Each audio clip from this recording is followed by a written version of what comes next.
Hey there, it's Lauri Fraser from Los Angeles, California. I'm a voiceover artist and I've done lots of fun characters and even some chickens and some puppies from 101 Dalmatians, Mrs. Kernicky from The Loud House and Casagrandes, and Nana Doxy from Pretzel and the Puppies on Apple TV. I played lots of old ladies. Oh, yes. And lots of girls. And then I play some characters that you haven't even heard yet. No. I'm really happy to be here doing ATF with Amber the Fangirl. Oh, Boris, I am really excited. We are going to do the ATF show with Amber, and then, darling, we are going to do something really rotten. But for now, darling, you are watching In Conversation with Amber the Fangirl. Hokey smokes, Bullwinkle. I could have said that. Well, I could have. Hi guys, Amber here. Welcome back to In Conversation with ATF. My guest today is an actress, a voice actress. She is best known for voicing Mrs. Kernicky in The Loud House and the Casagrandes. Natasha Fatale in the 2014 Rocky and Bullwinkle short. She's also voiced Granny and Witch Hazel for Looney Tunes Dash. She also voiced Marie Antoinette in Mr. Peabody and Sherman. That's the 2014 movie, which the Rocky and Bullwinkle film was supposed to be like an accompanying short film for. She has also been in shows like Justice League, Invader Zim. She was in Jack and Daxter. She was in Cow and Chicken. She was in Johnny Bravo, Animaniacs, The Angry Beavers. She was Lizzie in Superman the Animated Series. She was in Sylvester and Tweety Mysteries, Rugrats, and she was voiced Jane Jetson for a few commercials. And apparently she was the voice of Rocky for the GEICO commercial. Is that true? Absolutely, it is. Was that you? Oh my god! Oh my gosh! During the pandemic. What I was gonna say, because people could not find out who voiced Rocky in that commercial for the longest time. People were like, "Is it Nancy Cartwright? Can't be June Frey." And then people just never knew. And then it's been there. You go. It's Lauri Fraser. Hello, Lauri. Hello, Amber. So nice to be here. I am a fan of Amber. You're a fan girl of Amber, a fan girl. Absolutely, actually, and I have to be honest. I'm going to be honest because there's no other place to be really.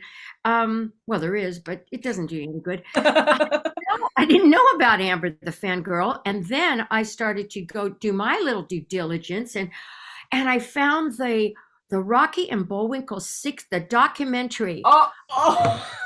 Gosh, that was. So I have some questions for you because you'll be finished with me pretty quick. So go ahead. Well, go ahead. You could start with asking me questions first. I'd love to. Okay. Well, if I can, first off, because I am so interested in you. First off, I want to know first, what did you want to be when you grew up? Okay, and how did you get here? Like, what was the first thing you wanted to be? I can't remember really. I honestly I can't remember that far back. I mean, my memory's terrible. But I think from when I was younger, I wanted to be an actress. I wanted my name in lights. I wanted to be on all the TV shows in the world and stuff. I remember we were asked to draw ourselves when we were adults, and I drew myself wearing like a rainbow dress, and I'm like, well, that still envisions me right now because I wear stuff like that. So I think my goal has always wanted to be an actress, mainly voice actress. Probably around when the pandemic started, I was like, okay, I want to be a voice actress. I've got my heart set on it now. It was either, I think it was like an actress or artist. That's what I mainly had my heart set on when I was younger. How did I get here now? Okay, well, first of all, I got into cartoons when I was 14. Cartoons essentially saved my life because I was dragged into a very dark place during a hyperfixation that cogged something in my brain, and I just went into a very deep state of depression, and just I couldn't get out of this black hole. At 14, when you were 14. Okay. Yeah. And I just couldn't get out of this deep dark hole I was trapped in. I felt like it was eating away at me, and there was no way out. And then I found the Hanna-Barbera cartoons, and I was like, okay. And then I got into voice acting. And I was like, okay, I love all these voice actors, and like I can hyperfixate on them, and I can never worry about, having to meet them or them not liking me because they've passed away. And this is like the legacy that they've left us. Let me just move my microphone real closer. There we go. Yeah, I can just look at all these cartoons that they've made, and the legacy that they've left us is just by watching them on DVD and watching them back and stuff like that. And it's brilliant. Then I got into the Disney afternoon shows, so like DuckTales, Gummy Bears, Tailspin, Chip and Dale. And that's how I got into Rocky and Bullwinkle, because June Frey and Bill Scott did Gummy Bears. That was one of Bill Scott's final roles, and they did Rocky and Bullwinkle together. And then I found the short with June as Rocky, and I did wonder how come June didn't reprise a role as Natasha, but she did for Rocky. I don't know, but I think we'll get to that later on in the talk. So and then I started my YouTube channel when I was about 10. Don't do that. That YouTube's age is like 13 or something. I didn't do much at first. Then I started recording these little corner operated rides. You put the money in, it moves. And then when I was 15, I was offered my first ever voiceover job, and that was for a corner operated ride. Wow, that's And fabulous. How and did that then how did that feel when you walked in to record that first voice? Well, first of all, I actually recorded my lines from my bedroom. So I was in my own environment. So it's just I literally just used my Apple headphones on my iPhone XR. Yeah, I think I had an iPhone. Yeah, I had an iPhone. I still have it. That's my phone. Um, so yeah, I did that, and You then recorded, wait, so you recorded on your own? No director, nothing. You just recorded. I just recorded like 5 sets of lines, and I just sent them to the engineer. And how did you even know? Did you ask for direction or anything? I mean, Oh no, he just said in the email how he okay. wanted me to say it and stuff, and said send multiple takes and we'll thing. And when I listen back to the takes, I can tell which one was used on the ride, and that's Really? saying something. Yeah, and That is saying something. Did you ever? yeah, Okay, sorry to interrupt. Go ahead. it's okay. It's okay. Go ahead. Go ahead. No, I'm just so interested. So you did that. You did that ride, and you knew that was, and then you knew, okay, I like that, and I'm going to keep going. Yeah, and then I got to see it in person. There's me there. That was me pre-pandemic with blue hair. You can't really see the picture of Oh, me. I listen. I saw you with blue hair. Yeah, you were cute Oh. with blue hair. I saw you with curly hair, with your hair curly, with blonde hair, with blue hair at Comic Con. I mean, I was so intrigued because this is a niche. Not many people do what you do to the as well as you do it. Okay, they talk Yeah, they talk to the people, but I mean, they talk to the public on their YouTube video, who's ever out there, but they don't yeah, have somebody at the interviewing. And I mean, you cover a lot of base, and you ask, I think it's really brave and you're passionate and you can feel your passion for what you do. And so I'm curious about what makes passionate people tick, how they get there. And it's very, very interesting that you got yourself out of a dark place into light with cartoons and animation. I did kind of the same thing. And Hanna-Barbera was my place, the first place, and it was one of those kind of times. So when you said that, I yeah. just, a little tickle, like, oh my gosh, You're a part of it. You're a big part of it. because you're young. And I thought, well, I'll just say not young. And so, but we're the same on the inside, evidently. So there you go. Hang on. Right, I'm gonna ask you, how old do you think I really am? Because like I'm not sure if you know exactly how old I am because I don't really state. I just like people to guess, and when they say my actual age, it's just quite funny. How old do you No, think I am right I now? haven't a clue. Okay, well, you run the gamut. Yeah, as you Well, I'm at least 15 because I said I got my first voiceover job at 15. exactly. Yeah. So when I hear you, sometimes I hear, like a 17-year-old, sometimes I hear a 47-year-old. Okay, so I think that I think you're in your late 20s. Good guess. I like it. I'm 19. Oh my gosh. Oh my Usually gosh. people think I'm a lot younger, and I'm like, well, No, I no, mean, okay, that's really amazing. You're 19 and look at you. You are self-confident. You have a genuine kindness to your nature. You're interested. Oh, You're interested. See, oh, people can be no, but I mean, it's very it's easy to be interesting. You just go, oh, let me tell you what I've done. I'm so interesting. Oh, it's all about me. It's just, am I interesting now? How interesting am I now? But to be interested is a very is very rare, and it's really wonderful because you can talk to anybody when you're interested, because most yeah, people want to be interesting.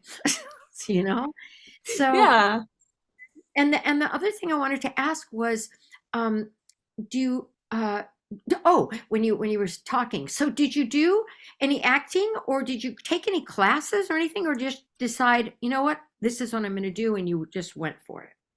Well, I didn't have when I got my first voiceover experience at like job. I didn't have any, well, a little bit of acting experience really, mainly because I went to drama school when I was 10 for a year, and then I went to high school. I studied drama at my first high school. I moved high schools because I was heavily bullied. Who's laughing now? I've got a voiceover career and I've got my voice on a theme park in America. Booyah! Booyah! Booyah! Yeah. Okay, I'll get onto that in a minute. And my second high school didn't offer drama as a subject, which really annoyed me. So I had to study art to get my qualifications, and I've been studying performing arts at college for about 3 years. It's been very exhausting. They mainly focus on stage work, and it's just, oh man, I'm leaving in June to fully persuade voiceover work full time. So it's just doing this now. I'm like, Yeah, it's hard to go through the boring stuff to get, and you're going, what am I doing here? Why am I yeah, here?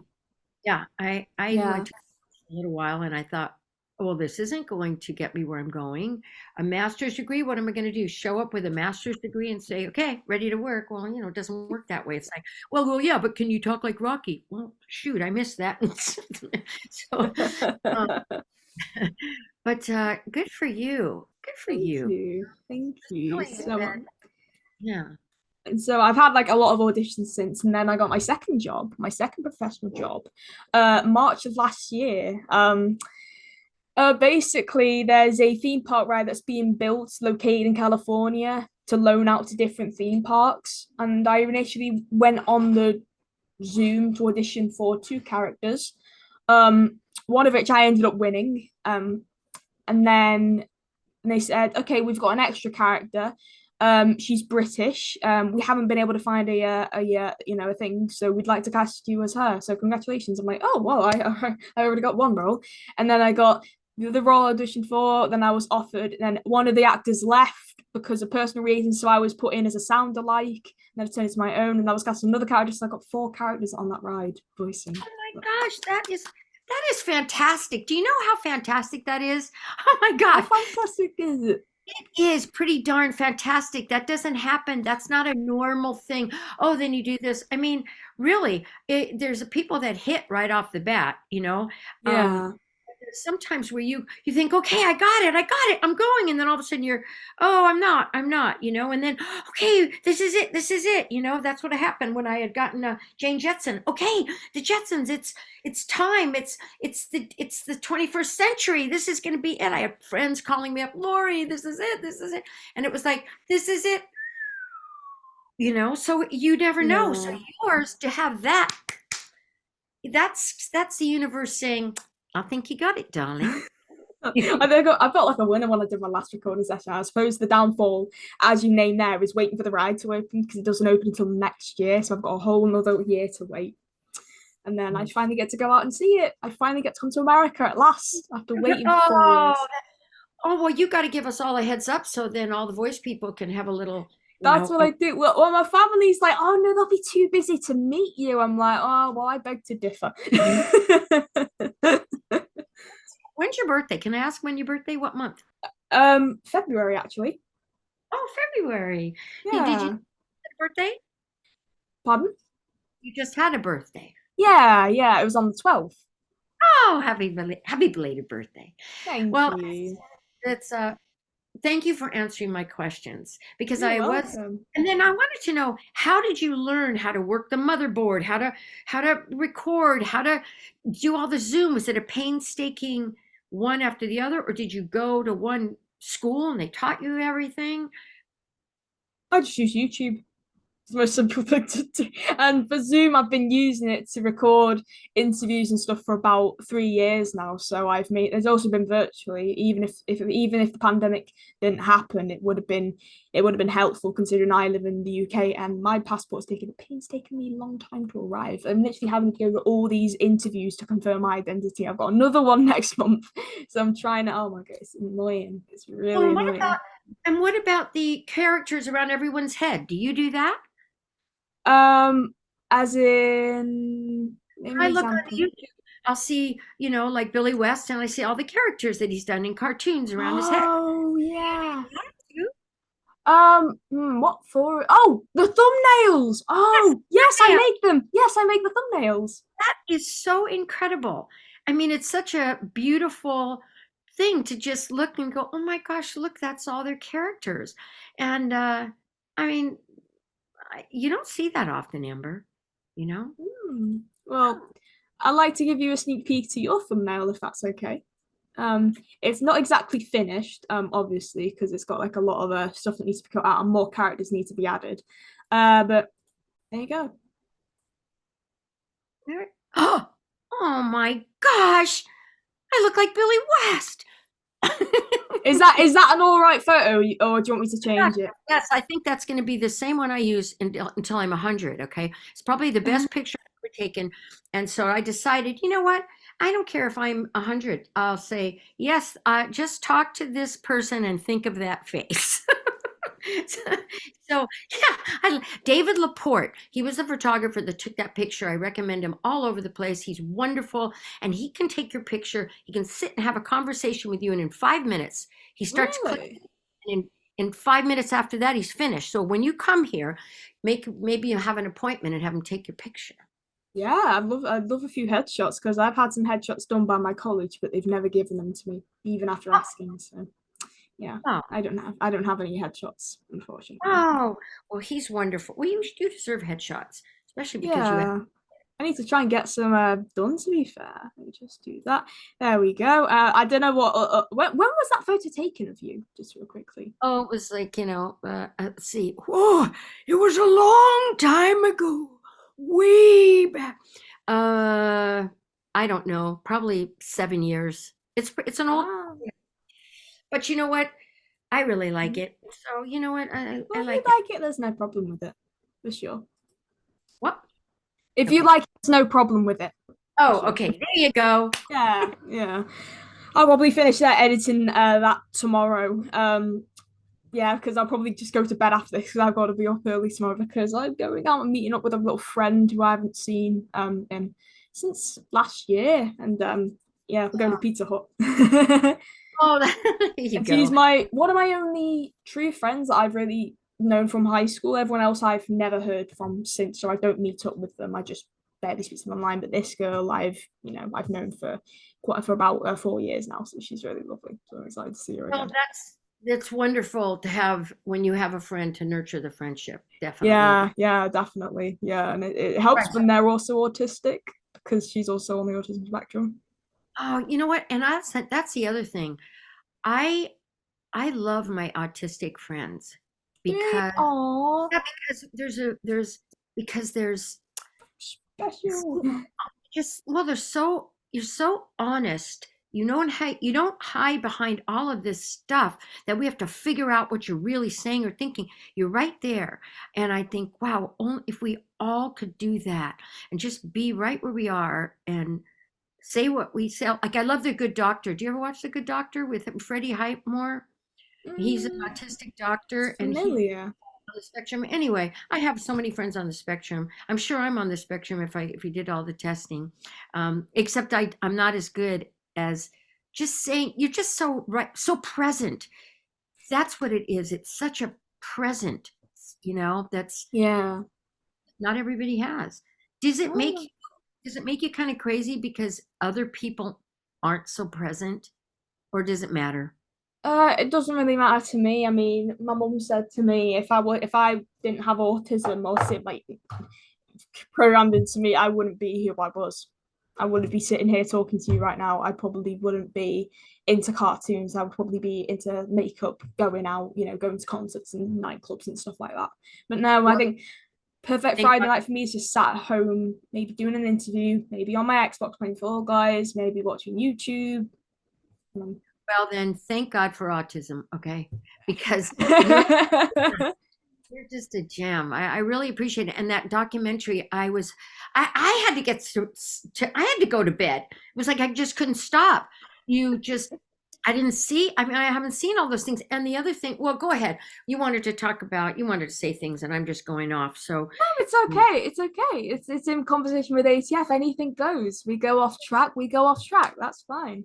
Well, I just appreciate the fact, just that. I just appreciate you so in the present. It's a gift, and it's it's also an aspiration of mine, because I go off, in the vapors, meanwhile my eyes are here, but my everything else it's just different. It's wonderful. So I appreciate it a lot. Thank you. You're welcome, Lauri. I'm not sure if you can see behind me, but I've got my little wall of fame here. And all these voice actors I've met over the years. So yeah, I'm not sure if you can recognize anyone that you've worked with or not. I always put this up. I can't see. It's hard to see. Yes. Okay. So, Kevin. Oh, may he rest in peace. I know Kevin Conroy. Right. Okay. Well, we're gonna point these out. I'm gonna have to move my extremely tall chair. Right. Okay. So we've got Kevin Conroy, Will Friedle, Jason Marsden, Gray Delisle, Troy Baker, Peter Cullen, Frank Welker, Tara Strong. Welker. I know, I love Frank. He's like my number one. Welker. I did Yogi and Boo Boo 100 years ago it was 100 years ago pretty much, because it was one of the last Don Messick's Boo Boos, and I didn't realize that I was really young, and he was kind of like frisky. It's like, Boo Boo. I knew him as Boo Boo, and he was just Oh my gosh! Wow, that is so cool. Oh my gosh! But it was so cool. Who else? Let's see. I can't. So cool. Nolan North, Robbie Damon, Will Friedle, Jason Marsden again, Kelly Ward from Grease. He's also a voice director as well. So I met him and I spoke to him about his voice directing work. Peter Cullen there again. Hang on. Wait a minute. You have to wait a minute. My headphones are just configuring. They like to do this silly thing. Okay. Can you hear me now? Yeah. Oh, wait, can you hear me? Wait a minute. Can you hear me? All right. I'm here. Yeah, sorry, my headphones like to play up when they're sort of, yeah, I have to try and move my computer up. This is going to be quite hard. Right here.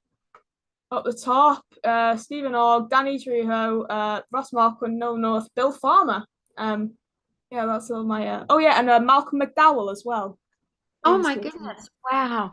Well, who do I see? I did see Phil Lamar. I worked with Phil Lamar, and you did. Oh yeah, that was fun. And Billy West, and Janet Waldo, but Janet Waldo, no. I did work with her, and Frank Welker, and Jeff Bennett, and Jeff Bennett. Yeah, Jeff Bennett. Oh, a wonderful person. And Jim Cummings, and I don't know. Let's see. Gosh, there's so many people, that were so wonderful and so talented. And I was just, well, even sitting around, because we used to sit in, for Superman or in Justice League, we would sit. It was a beautiful studio, and everybody had their mic and a chair, and it was an ensemble, just like the round table reads. We used to sit at Hanna-Barbera. Just a couple of table reads, and then you would go in and record. It was just so wonderful, but that's not the way anymore. Now it's pretty much, it's bad and good, not bad and good. It's unfortunate, but fortunate, because it's unfortunate that you aren't there with people, and you really, even with Loud House and Casagrandes, at least we were on Zoom, and everybody was on Zoom right now recording, but still wasn't like in person getting the energy, and that was always so wonderful. I had to get it from my my own studio, better known as the closet. So I would have I would picture my coats going, yeah, that was really good, and the shoes, give me some bass, and the purses, come on, we're the back of the room, speak to us, be a little softer, a little. can you give her a little more oomph? And so, and then also you were thinking while you were in your own little space, you're thinking about the things you really need to do. I got to fix that. I got to tidy that up. But so in the studio, it was different. It was just so wonderful to have that energy in the room. And Andrea Romano would be, she was one of the directors. I was Great. just gonna bring her up, Yeah, she's wonderful and fast. It's like she gets what she wants, just, so, with ease. But then she came from Gordon Hunt. Gordon Hunt was the director at Hanna-Barbera. He was married to And BJ Ward. yes, and so Gordon, he used to say, I took a seminar with him about, way back, and he was talking about acting. It was an acting seminar, and it was right before he wrote this book called How to Audition. And he used to just say, don't act, just do. Don't act, just do. And I always remember that. It was don't think about, just drop in. The writer's already written the character. And 9 times out of 10, if you're lucky, the writer, if you get it new before everybody has had their way with the writer's words, the writer gives you a beautiful character. And all you need to do is to drop into it. They give you everything. And then you just drop in and you wear it, and then you come out and you're the character. So whatever you say is only going to get, better, because you're wearing the character. And so you don't have to act it, you just have to be it, so it's really kind of, and those ensembles were just, they were a warm-up, and then you go into the studio and it's like, oh man, it was so much fun. I miss it. And I was gonna say, because you did 2 episodes of Superman. You did My Girl and Ghost in the Machine as well. Oh my gosh, because I'm looking at the cast of Ghost in the Machine, and oh my god, oh man, okay, all right, okay. Do you, because you said it was a big group record? All right, how do I say this? Do you remember being in the studio with the voice of Brainiac, Corey Burton? Yes. Really? Yes, and so many. They were all wonderful, and the thing was they all seemed to know each other. So like I was kind of, when you're an innocuous voice, you're odd man out many times. It's really important to get all the cobwebs out, all that, anything that says, oh, you're just a this, or whatever, get it out, because then the sooner you do that, the more you can take in the room. And there's so much talent. I mean, look at the talent. I know, yeah. So, do you remember being in the studio with Corey Burton? Like, do you remember working with him at all? Or I just remember listening. I mean, I don't remember anybody. I don't remember. I remember somebody was next to me, and I don't know who it was, that said, "Oh, you're going to be great. Hey, welcome." And I don't even know who that was, but all I remembered was it was a very nice, welcoming. And I don't remember him in particularly. I'm sorry, I don't, and I don't know why, because that's all right. I'm having a look at the cast list. It was Tim Daly, Dana Delaney, Clancy Brown, Lisa Edelstein, Lisa Edelstein, you, Michael Horse, and Corey Burton. Wow, that was a long time ago, and that was before Susan Eisenberg. Oh, that was super. Not Supergirl. Wonder Woman. She was Wonder Woman. Yeah. She was Wonder Woman. Yeah, because I did something with her. Forget when. Wow. But you know what we did? Yeah, I don't remember. Sorry, Amber. I don't remember that day. It's okay. I remember that day because I remember. Funny. I remember the Warner Brothers signature on the inside, and I thought, I'm here. This is Warner Brothers, And that's then, cool.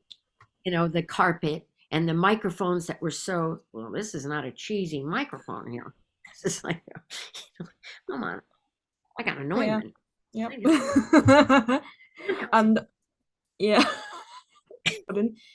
and so we had to take a quick break because I had to do a little something. So Lauri was just saying how she was in Doors Butler's garage.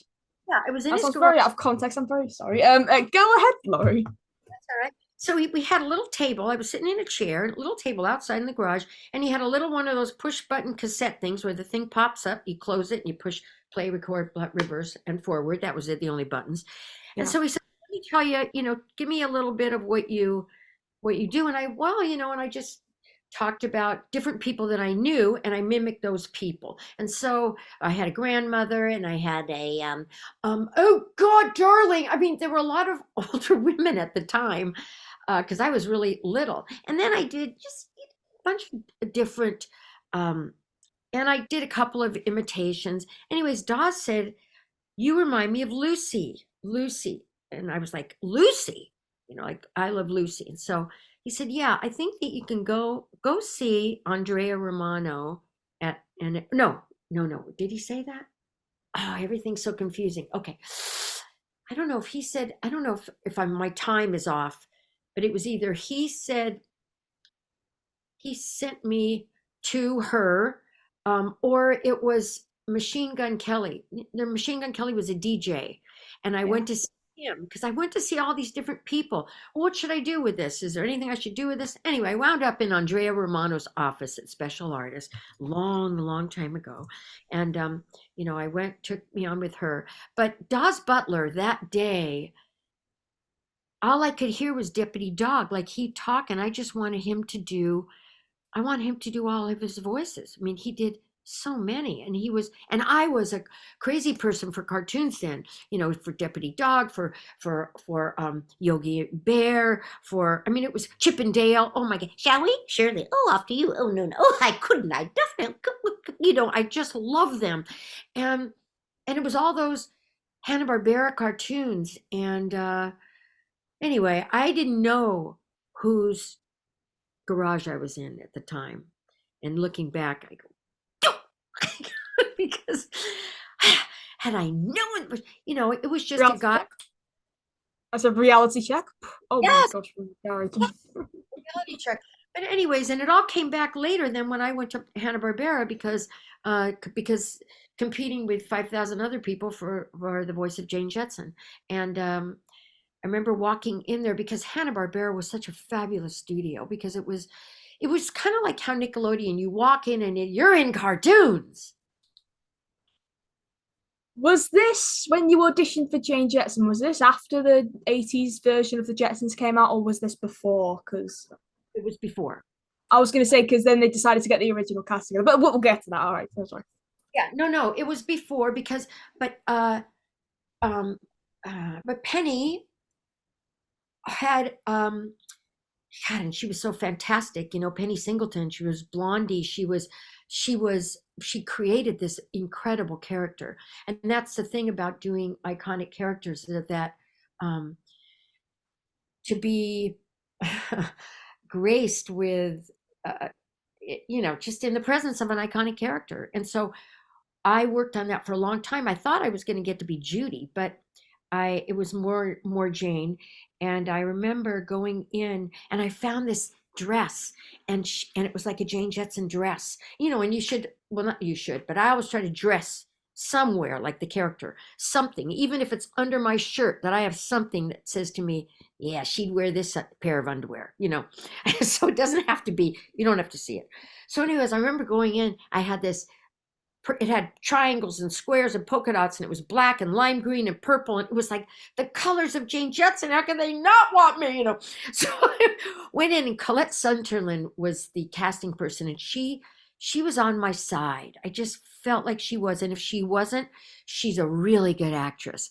And she said, I think she had called me and said, really work on this. And Andrea was on my side. It was just like, I just wanted this so bad, because I grew up with the Jetsons. They were my cartoon. And, it was just, anyway, so I gave it my all. And, I had to go in. I don't know how many callbacks. There were a few callbacks. And I didn't want them to talk to me before, because I had to do the voice before I got there. I had to be just, George, I had to just walk in and not be Lauri. I just didn't want them to say Lauri, So anyway, it worked out. And then when I got the voice, or when I got the character, I wrote a letter to Penny Singleton, because it was a big deal. And even though it wasn't the Jetsons, because they were going to do, I'm sorry, let's see, it was it was before the movie, but Penny's voice had started to get a little bit like we all, you get older, your voice, Penny, and that's why they hire old, they want to know. And that Yeah. voice, a little teeny bit. And it wasn't, so they wanted somebody to come in and just kind of, they didn't want to have them do the whole voice, but they needed to know that that may be what's coming. And they didn't want to have any breaks in anything, I guess. So, Yeah. well, I wrote to her, and this is right before all the commercials, because I did the Sprint store and Radio Shack and Dove Hair Care and some other Oh things. yeah, the Dove one. Yeah, I remember that. I did that with Tress McNeil. She was Wilma, and that was fun. And Tress McNeil, I mean, hello, can we talk about She's great, isn't she? Maven? She's oh my God, she's the Maven. Anyway, and she's funny, and the voiceover. There's nothing like voiceover. Are you in touch with Tress? I'm not, but I have been. Yeah, I'm not. Wow. Why did you want to do her? Did you want to have her, or did you have her on? I've never had her on my show. No. I know she's been doing a few interviews recently because of Animaniacs season 3, but I haven't found a way to reach out to her. Apparently, or I don't know how to get her really. You could ask Andrea. Andrea's no was on actually Animaniacs. Well, I mean, but I tried with Will Friedle because I'm trying to get Will Friedle from Batman Beyond on, and she said, she didn't want to get involved or anything, which I completely respect her decision. So it's just. Yeah, she's such a wonderful. I don't know. You know what? I'd be happy to just send off a little something. Why not? Like you, why not? I'm not going to let that stuff get in my way. I'm just going to go, okay, I'll do that. So I'll a little goodie. And she'll say, please, Lauri, don't ever contact me again. No. I think maybe it's time. Maybe it's been enough time or something where she'd be interested, who knows? Because she didn't use that. Yeah. She's not a broadcaster of her own stuff, but yet look at her. Wow. Oh, incredible. So incredible. Yeah. There you go. So you wrote this letter to Penny, and what did the letter say? The letter said, I want to thank you for developing such a beautiful character, and I will do my best to keep the integrity of this character forever. And I just, gave her just complimented her on her work and thanked her. And the opportunity to do this, I just said, I'm going to keep the integrity of your character. Not going to change anything. I'm going to stay as close as I possibly can forever. And so Janet Waldo, I gave it to Janet. Janet Waldo plays Judy Jetson, because I had done some couple of commercials, and she was so fantastic. So she said, I gave her the letter and she wouldn't read it. And I thought, oh God, it just crushed me, But then I thought to myself, I get it. She had this incredible character, and now all of a sudden they weren't, it was, I understood, but I still went, oh man, because I wanted to see her. I wanted to thank her in person. She didn't want to have anything to do with me. Nothing, because I was like stepping in, you know what I mean? But yeah, but I kept the integrity. As a matter of fact, I was called in to do a commercial. It was from some company, but when I read the script, they made Jane Jetson sound like things she wouldn't say. They modernized her, and she said something to George. It wasn't right. So I stopped. I called my agent in the middle of the job, and I said, I'm not going to do this. This is Jane Jetson. It's not pure. It's not her. She would never say these things. You can build another character to say these things, but not Jane Jetson. So I didn't do it, So good on you. So when I'm a little bit confused, so sorry about this because my little autistic brain can't really, process this. So you auditioned for Jane Jetson. Right. And what was this exactly for? Was this to do the commercials, or was this to do the movie? Or they were getting, what they'll do is studios will take and fill. Oh, right. hey, we got to get the classic characters. So they need a list. Who's available for Sylvester? That's where you have a few Sylvesters and a few. They want to know who they can call, and they have to be under quality control. Oh, right. I get it. When I I did get it. a game, the quality control lady, she was a girl just sitting, and all her only job was listening and saying, "Yeah, okay, she's still good. She's still good. You know, you're only as good as your last incarnation of the iconic character." So Okay. I understand. I'm on track now. Okay. There we go. There we go. So we did talk a little bit about Superman the animated series, didn't we? So we did that, and he's just wow, it's such a good show, because it's of course it's the DC animated universe, and wow, I mean, yeah, because you said you don't really remember much from the recording session. What else have we? I just um, I think I was just in on a pink cloud that day. That's I was on, okay. yeah. Yeah, that's okay. That's okay. But at least it's there in stone. You can see, back and watch the episode and just remember what you did. Yeah. Yeah, exactly. And of course you've done the Loud House and the Casagrandes and a few other things as well. Yeah. So what would you say? What would you say is like your finest work exactly? Could be more than one project.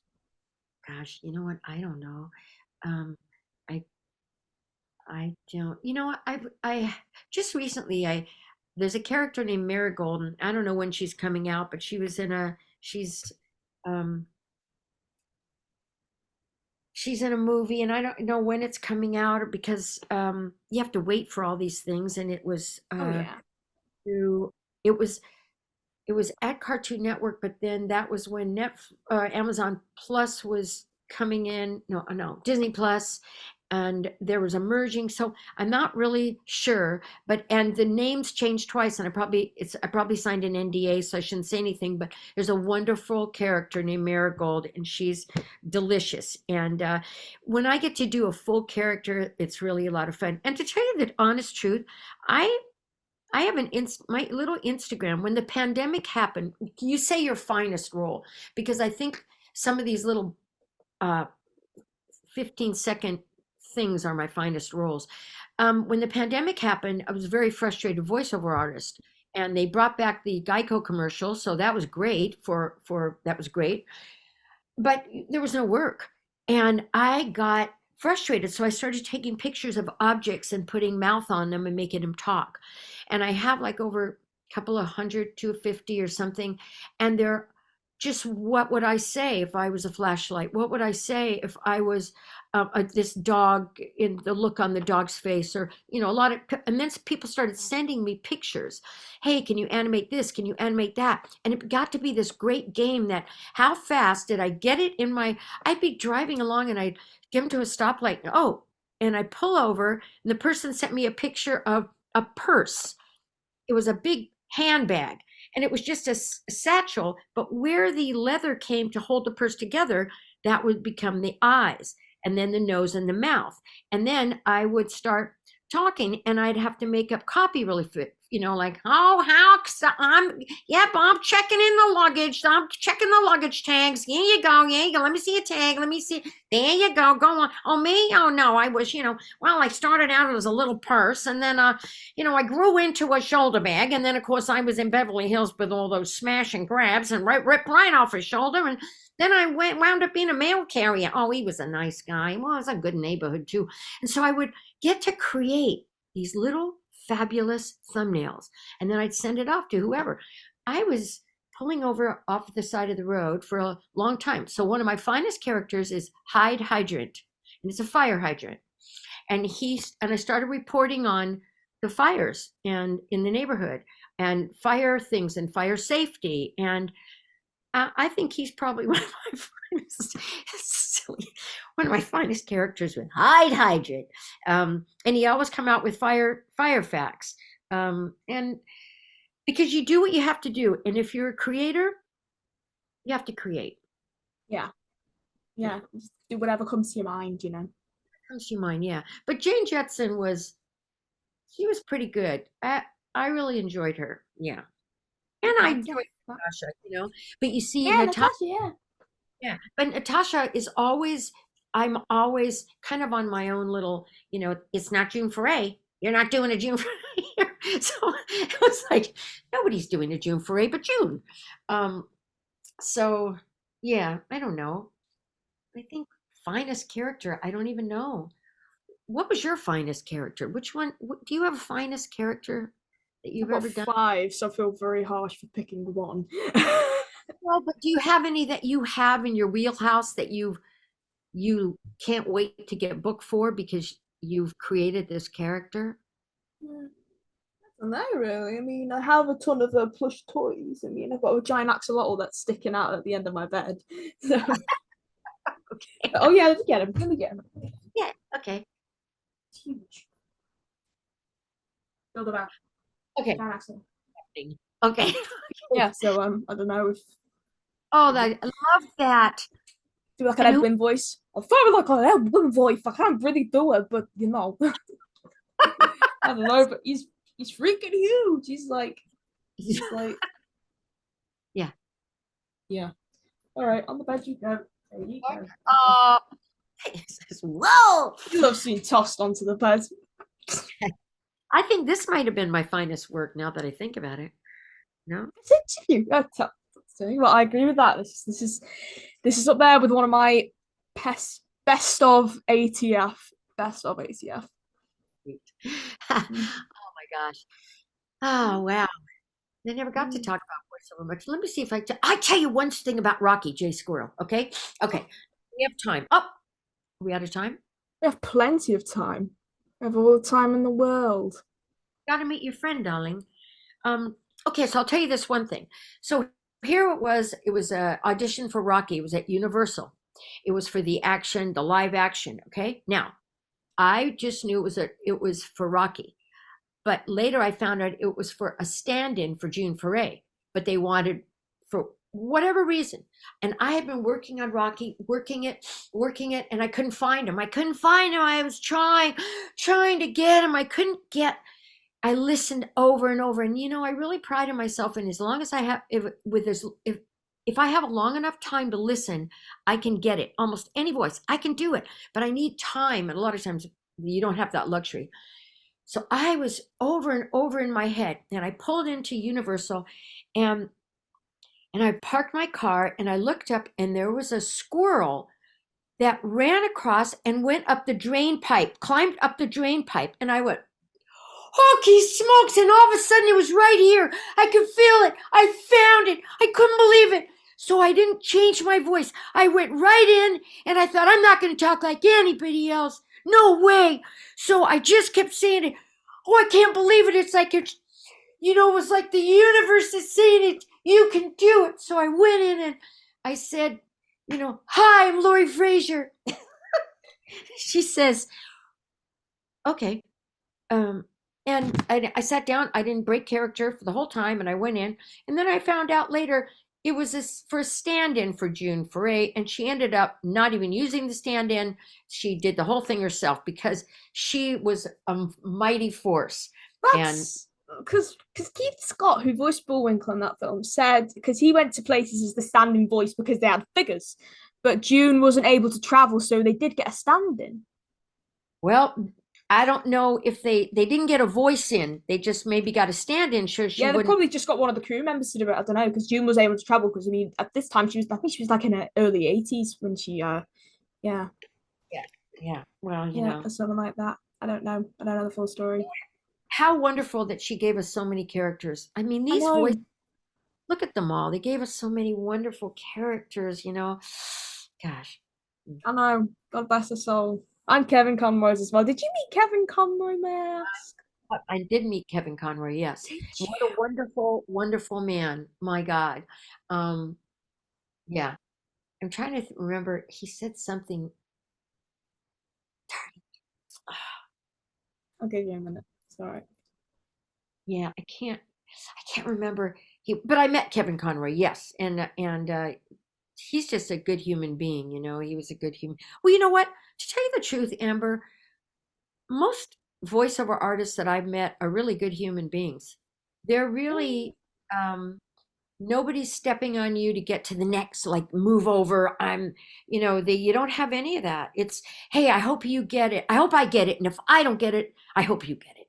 And Yeah. it's, yeah, when I did on camera, I never heard that stuff. It was out of my way. If they could, they would have named themselves Next. So when somebody said next, they could go right in and that's me next. So, but just, I've worked with so many incredible people that I mean, Billy West did a George to my Jane, and he was so kind, because I was so nervous, and he was Mhm. just, he's a sweet, amazing person. Talk about kindness, and yeah, I really feel fortunate to be able to, you know, Yeah. be in such a great group of Bless you. just a great community.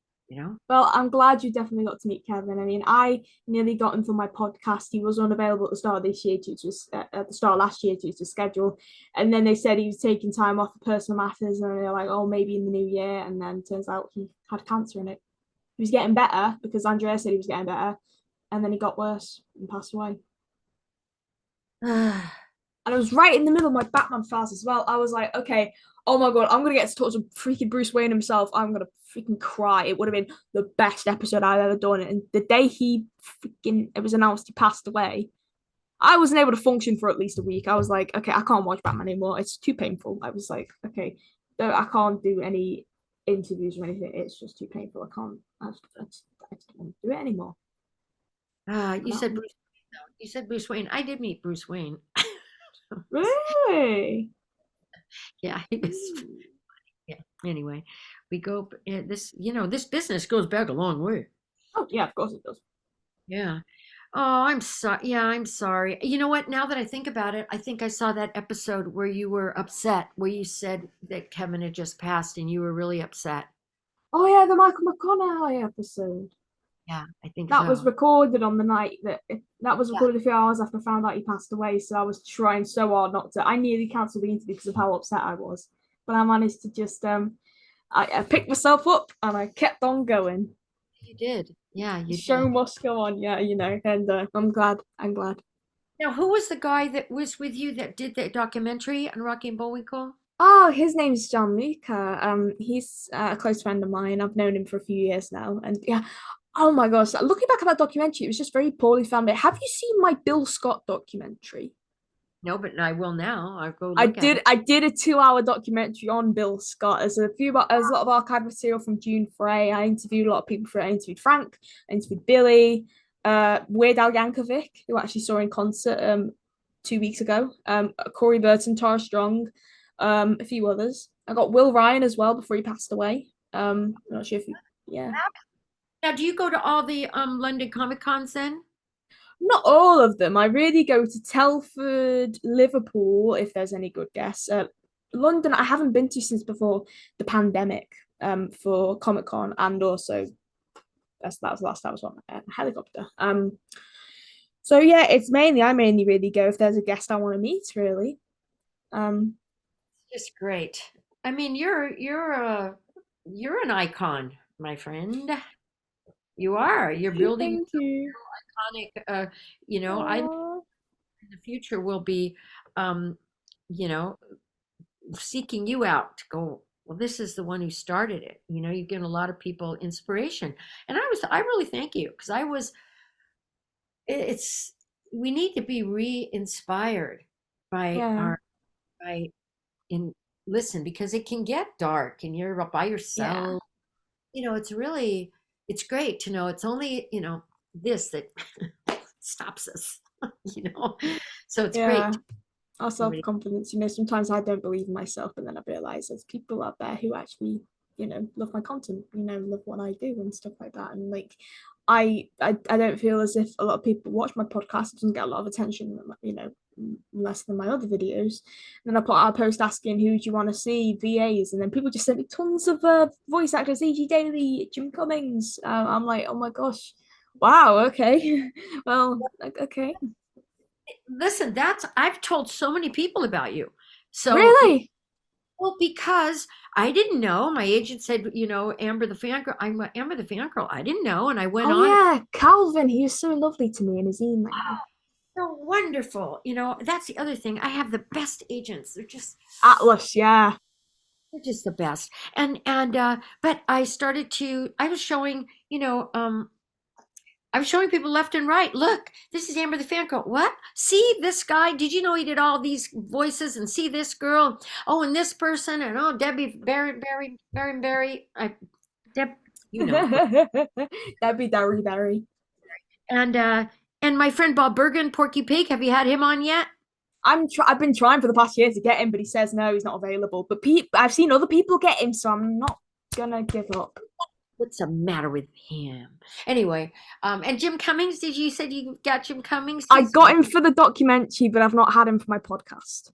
Oh, he's just, so many nice people. You'll meet them. I was gonna say, who have you told about me? Have you told any voice actors about me? Well, no, because I've been telling. I mean, I don't have a lot of voice actor friends, and I've been just so many. Hey, look, I'm a voice actor. I'll be your friend, of course. I'm always welcome to any friendships with any voice actors, any fellow voice actors. Well, I will just tell people, and yeah, I'm going to mention it to Andrea. Maybe she can mention it to Tress, and Yeah, please tell Andrea I said hi. I did an interview with Diane Pershing, who was the original Poison Ivy in Batman the Animated Series. And I sent it to her. I was like, oh, yes, it'd be great to have Andrea on at some point. I just like say hi, Amber with the cat headphones. I spoke to her or something. I don't know. she'll go. Oh, she's like I said, they're all wonderful. How about Gary Anthony Williams? Do you know Gary Anthony Williams? I know him, but I haven't had him on. No. He's so talented. It's fun to have the real talented people on because they play music and they do all kinds of things, and they'll be right out there. So, I'm trying to think. I can't think right now, but I'm sure I'll come up with some. And did you have Jeff Bennett on? Did he do your show? No, I don't think he does podcasts. He has a Cameo page and he does a few conventions, but they're in America only, so I've never had, any sort of contact with him. There's so many wonderful people. I know. I've got a big list of people I want for my show, actually. So that's kind of funny. Yeah. I'll mention it whenever I go out. I mean, whenever we have a little job coming up, so I'll just mention it to all those people. And I just finished Pretzel and the Puppies for Apple TV, and really, oh wow! I play Nana Doxy, and there's it's about Pine, who is the longest Dachshund in the world, and his little puppies, his kids, and very very cute show, cute kids, cute, nice people again, and. How about any of the Scooby-Doo people? I just worked with them, and they're wonderful. Anyway. Yeah. Lauri, what's your favorite color and why? Oh wow. Okay. Well, it was purple for the longest time, because it's like Natasha's dress. Sorry? Just like Natasha's dress. Natasha, yeah. It was a really good cartoon color, and. Yeah, and then it kind of went to colors. I just liked green and white and different shades of. I mean, it went to color. I figured we live in color, but purple I think is probably a go-to. Pretty much. Yeah. Yeah. How about you? Mine's yellow. Ooh, all right then. Yeah, it's nice and bright. And I think amber's like another word for yellow. So yeah. There is that. What's your ideal weekend activity? My ideal weekend activity. When you're not voice acting. Yeah, you know what? My ideal weekend activity is no plans and taking the day as it comes. Waking up when my body wakes up, eating what I want when I want, no set plans, and seeing what comes out. That was a roller coaster of an interview, Lauri. Oh my gosh, that was fun. Trying to take you on a little ride, Amber. You're welcome. Oh, yeah, thank you for taking a ride with me, Lauri. You very much. Had a great time. Enjoyed it. Great. Where can we find you on social media? Lauri.Fraser. Okay. Instagram. On Instagram. Okay. Sorry. So is it just Instagram that you're on, or is there any? Instagram is the best. Yeah, Instagram. You can. Yeah, I mean, I have I got off TikTok, so I have. Yeah, Instagram. Lauri.Fraser. Well, in that case, I'll link that in the description. With that, thank you for watching this episode of In Conversation with ATF. I had quite a lot of fun talking to the one and only Lauri Fraser. Oh my gosh, that was actually really fun. I had a lot of fun, and just hearing all these stories about people who I admire, and just wow, I'm just in awe. Lauri, thank you so much. Thank you. At home, thank you so much for watching this episode. Please like, comment, subscribe, stay safe, stay happy, be kind to others, be kind to be kind to yourself and to others. There we go. Got look, it's approaching 11 p.m. I'm getting tired. Thank you for watching. We'll see you around. Bye and cut.